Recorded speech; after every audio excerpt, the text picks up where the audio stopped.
मी शुभम भंडारे, सध्या एसपी कॉलेजमध्ये शिकतोय SYBA ला. आज बियॉन्ड द ऍक्सिस या वर्कशॉपमध्ये आपण बऱ्याच गोष्टी शिकल्या. म्हणजे क्रिटिकल थिंकिंग, स्मार्ट गोल बद्दल ज्या गोष्टी आपण शिकलो, म्हणजे स्मार्ट गोल कसे सेट करायचे, ते कसे असले पाहिजे, अचिव्हेबल असले पाहिजे की नसले पाहिजे. अजून ज्या काही गोष्टी जे प्रोफेशनलिझम जपताना ते वापरल्या पाहिजे, म्हणजे जसं की CV, रिझ्यूम आणि कव्हर लेटर. ईमेल म्हणजे सगळ्यात महत्वाचा ईमेल कसा असला पाहिजे हे सांगितलं. तसेच आपल्या क्रिटिकल थिंकिंग मध्ये पण कशा प्रकारे विचार केला पाहिजे. तर आता आकाश सरांनी जसं सांगितलं सकाळी की आपण एखाद्या गोष्टीकडे आपलं इमोशनल कसं मॅनेज केलं पाहिजे किंवा कशा प्रकारे त्यावर काम केलं पाहिजे, या सगळ्या गोष्टी आज आपण शिकलेल्या आहेत. ज्यामुळे फायदा असा झाला की काही गोष्टींना टॅकल करण्यासाठी ह्यामध्ये मदत होईल, म्हणजे जसं की आयस, अजून बऱ्याच गोष्टी आहेत. त्यामुळे ह्या माझ्या स्वतःसाठी मला हे महत्वाचं वाटतं. मी श्रुती, परफ्युजन महाविद्यालय SYBA. आज UIM आयोजित बियॉन्ड द ऍक्सेस या कार्यशाळेचा एक भाग झाला. तर बियॉन्ड द ऍक्सेस म्हणजे आपण एका डब्यामध्ये राहून त्या डब्याबद्दल विचार न करता आपणही त्या एका समुद्रावर त्यांना विचार केला पाहिजे. हे आम्ही या वर्कशॉपमध्ये शिकले. आणि आपण जेव्हा आपण एक युवक म्हणून समाजामध्ये वावरतो तेव्हा आपलं गोल कसं असलं पाहिजे, एक स्पेसिफिक. म्हणजे मी एक विद्यार्थी SYBA ला मी बोलते की पंतप्रधान होणार, इट्स नॉट रिलेव्हंट. हे आम्ही या वर्कशॉपमध्ये शिकलो. आकाश सरांनी आम्हाला एक खूप महत्वाची गोष्ट सांगितली, ती म्हणजे आपलं गोल कसं असलं पाहिजे, एक specific, measurable, achievable, realistic and time bound. Thank you. नमस्कार, मी आशुतोष निंबाळकर. मी 3rd इयरला आहे, इंजिनिअरिंग करतो मी सिंहगड इन्स्टिट्यूटला. तर हे माझं पहिलंच वर्कशॉप होतं. मी आधी कधी असं म्हणजे नाही जॉईन केलं कोणा. मग आकाश सरांनी आज मला इन्व्हाइट केलं, त्यामुळे मेमोरायझिंग झालंय वर्कशॉप. मला खूप काही नवीन शिकायला मिळालं.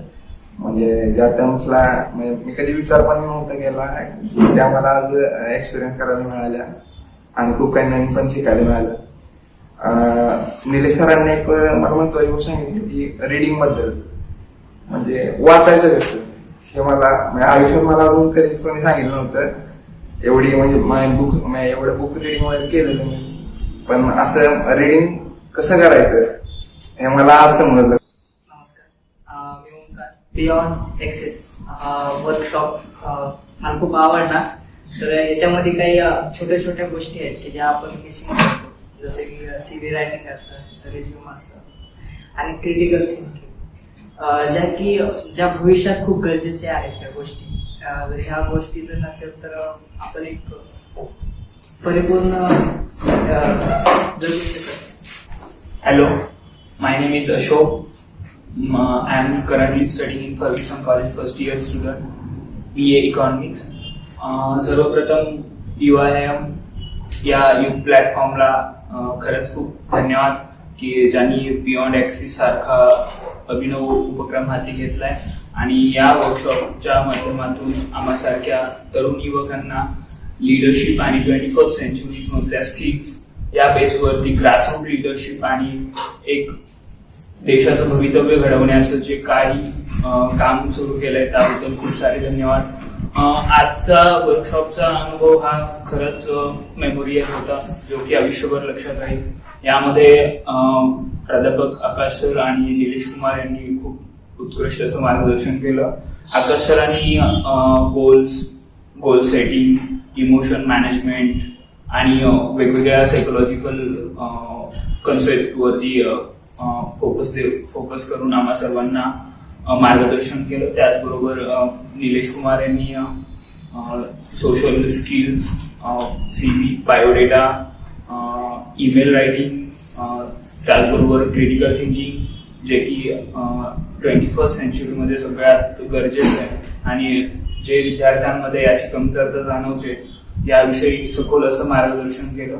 आणि बियॉन्ड ऍक्सिस हा खरंच येणाऱ्या काळामध्ये एक प्रोडक्टिव्ह असा वर्कशॉप आहे आणि यातून निश्चितच एक लीडरशिप, युथ आणि जे की देशाचं भवितव्य बदलण्यासाठी जे की काही युथ क्रिएट करण्याचं जे UIMचं कार्य आहे ते खरंच खूप कौतुकास्पद आहे आणि UIMला खूप साऱ्या शुभेच्छा. Thank you for organizing this event beyond access.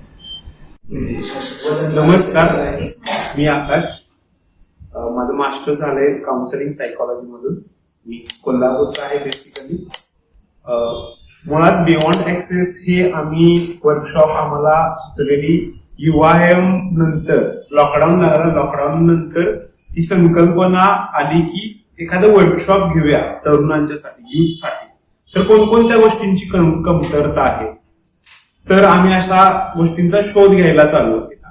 तर सगळ्यात महत्वाची पहिला गोष्ट एक लक्षात आली की तरुणांच्याकडे ध्येय नाही. मग गोल सेटिंगचा एक ऍस्पेक्ट बाहेर आला. गोल सेट तर सगळेच करतात, पण ते अचीव्ह करण्यासाठी कोणकोणत्या गोष्टी लागतात हा सगळ्यात महत्वाचा एक पार्ट होता. त्यानंतर या तारुण्य अवस्थेमध्ये आल्यानंतर खूप लोकांना इमोशनल कॉन्फ्लिक्ट मधून सामोरं जावं लागतं. जसं की त्यांचे फॅमिली प्रॉब्लेम्स असतील, त्यांचा जो सोशो इकॉनॉमिकल स्टेटस असेल, त्यानंतर त्यामध्ये त्यांना इमोशन्स मध्ये सफर करावं लागतं. त्यानंतर त्यांचे वैयक्तिक इमोशनल कॉन्फ्लिक्ट असतात. त्यानंतर रिलेशनशिप, ब्रेकअप, पॅचअप. यासाठी आम्ही इमोशनल मॅनेजमेंट हा त्याच्यामध्ये एक महत्वाचा ऍस्पेक्ट घेतला होता. त्यानंतर आहे की स्ट्रेसला आजचा तरुण जास्त पॉपअप नाही करू शकत, म्हणून स्ट्रेस मॅनेजमेंट. आणि स्ट्रेस मॅनेजमेंट झाल्यानंतर मग काय, तर रेझिलियन्स. रेझिलियन्स का महत्वाचा आहे, तर आपला बाउन्सिंग बॅक ऍटिट्यूड कुठं तर कमी पडतोय. यासाठी रेझिलियन्स हा खूप महत्वाचा पार्ट आपल्या लाईफमध्ये. जसं की तुम्ही सगळ्यांनी व्हिडिओज मध्ये बघितलंच असेल की रेझिलियन्सची एक सिंपल ऍक्टिव्हिटी, एक सिंपल व्हिडिओ आपण बघितला. तर बाउन्सिंग बॅक होण्यासाठी म्हणजे काही लोकांची तर एखादी आयुष्यात आणि तरुण्यात असताना एखादी गोष्ट घडते आणि सगळं करिअर शिफ्ट होतं. का, तर तो रेझिलियन्स नसल्यामुळे, तो बाउन्सिंग बॅक ऍटिट्यूड नसल्यामुळे.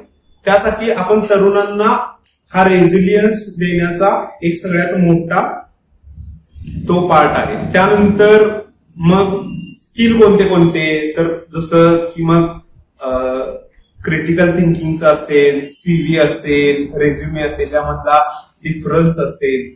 त्यानंतर कोणकोणत्या व्हॅल्यूज गरजेच्या आहेत, म्हणजे एक चांगलं करिअर करण्यासाठी कोणकोणत्या व्हॅल्यूज आपल्यामध्ये असल्या पाहिजे. या अशा सगळ्या दृष्टिकोनातून हे सगळं वर्कशॉप डिझाईन झालं. आणि सगळ्यात महत्वाचं की ग्रॅटिट्यूड.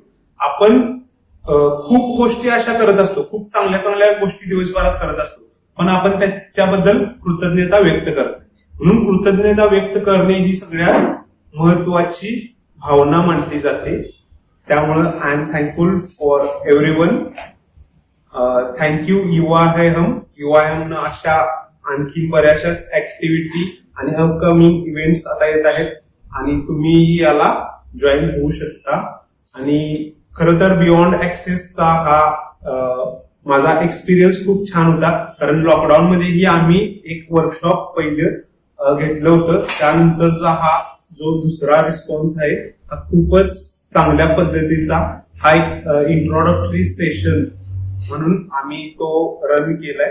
आणि मी जे वर्कशॉपला सगळे प्रेझेंट आहेत त्यांचेही आभार मानतो. Thank you very much. आणि निलेश सरांनी खूप चांगल्या पद्धतीने कॉपरेट करून हा सगळा इव्हेंट घडून आणला. युवाएम चे जे सगळे व्हॉलेंटियर आहेत त्यांनी खूप छान तयारी वगैरे केलेली आहे, सगळं डेकोरेशन वगैरे अगदी खूप छान पद्धतीने. आणि निकिता मॅडमने आम्हाला हा हॉल ची अरेंजमेंट करून दिली, त्याबद्दल त्यांचेही मी आभार मानतो. Thank you very much. या वर्कशॉपची सुरुवात 2 वर्षापूर्वी झाली की लॉकडाऊन मध्ये बरेच चेंजेस होत होते विद्यार्थ्यांच्या माइंडसेट मध्ये आणि तरुणांच्या सुद्धा.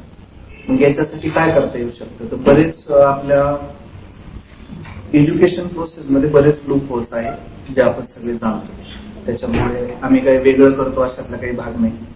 पण या वर्कशॉपची आयडिया अशी होती की येत्या काळामध्ये ज्या ज्या कौशल्यांची आपल्याला गरज आहे ती कौशल्य आपल्याला आलीच पाहिजे. जर आपल्याला या बाजाराच्या रहाटगाड्यात आपल्याला आपली जागा बनवायची असेल तर काही कौशल्य गरजेचे आहे. मग ती कौशल्य जी ग्रामीण भागातून मुलं येतात, जी मराठवाडा विदर्भातून, जी मुख्यतः पुण्यामध्ये मुलं येतात, ते पुण्यामध्ये आल्यानंतर स्वतःला सांभाळत असताना स्किल डेव्हलप करणं हे कुठेतरी पाठीमागे राहून जातं. मग अशा अगदीच कमी खर्चामध्ये अशाच काही स्किल आपल्याला मुलांसाठी उपलब्ध करता येतील का, या विचारातून हे वर्कशॉप डेव्हलप झालं. आणि आम्ही सतत युवा आमच्या माध्यमातून वेगवेगळे प्रयोग करत असतो.